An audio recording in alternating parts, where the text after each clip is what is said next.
This is the Sabbath School lesson for the fourth quarter, 2021.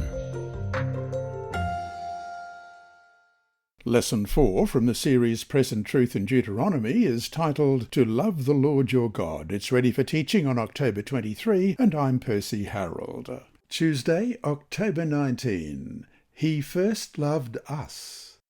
Even amid rules and regulations in Deuteronomy and all the admonitions warning the Jewish nation that the people must obey his commandments, his judgments, and his statutes, they were first and foremost to love God with all their heart and soul and might. Of course, they had good reasons to do just that. Read Deuteronomy 4:37, Deuteronomy 7:7, 8 and 13, Deuteronomy 10:15, Deuteronomy 23:5, and Deuteronomy 33:3. What do these verses teach about God's love for his people? First of all, Deuteronomy 4, verse 37, and because he loved your fathers, therefore he chose their descendants after them, and he brought you out of Egypt with his presence, with his mighty power. And Deuteronomy 7, verses 7 and 8, the Lord did not set his love on you, nor choose you because you were more in number than any other people, for you were the least of all peoples, but because the Lord loves you, and because he would keep the oath which he swore to your fathers. The Lord has brought you out with a mighty hand, and redeemed you from the house of bondage, from the hand of Pharaoh, king of Egypt. And verse 13, and he will love you and bless you and multiply you. He will also bless the fruit of your womb and the fruit of your land, your grain and your new wine and your oil, the increase of your cattle and the offspring of your flock, in the land of which he swore to your fathers to give you. And chapter 10, verse 15, the Lord delighted only in your fathers to love them, and he chose their descendants after them, you above all peoples, as it is this day.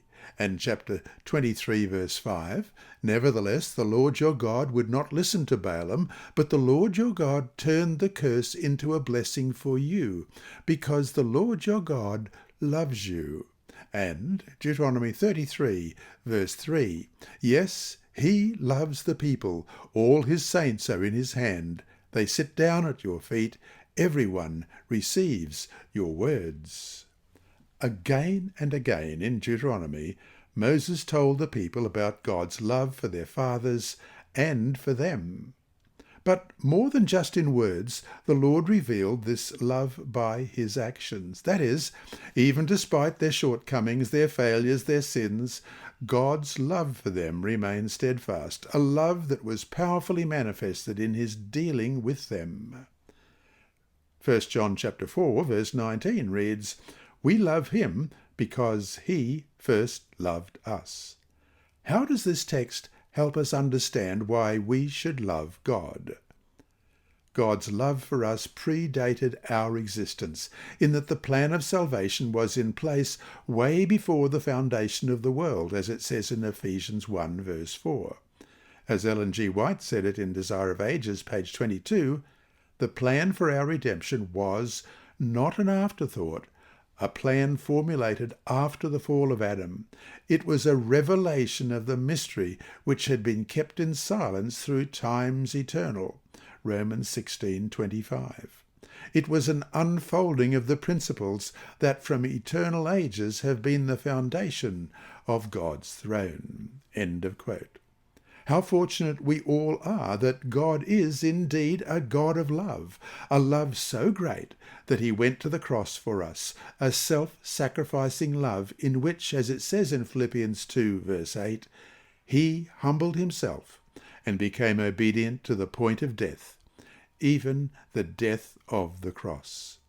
Thus, we today have a revelation of God's love for us that the children of Israel probably couldn't even have imagined.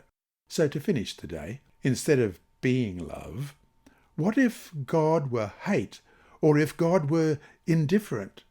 What kind of world would this be? Why is the revelation of God's love for us something that we, indeed, should rejoice about? This lesson was read by Dr. Percy Harrold for Christian Services for the Blind. Sponsored by the Sabbath School Department and distributed through Hope Channel Australia, this podcast is also redistributed by Hope Channel Germany, Christian Record Services for the Blind, and It Is Written. It is also available on SoundCloud and through multiple podcast distributors, including Apple iTunes. Remember, God is always faithful.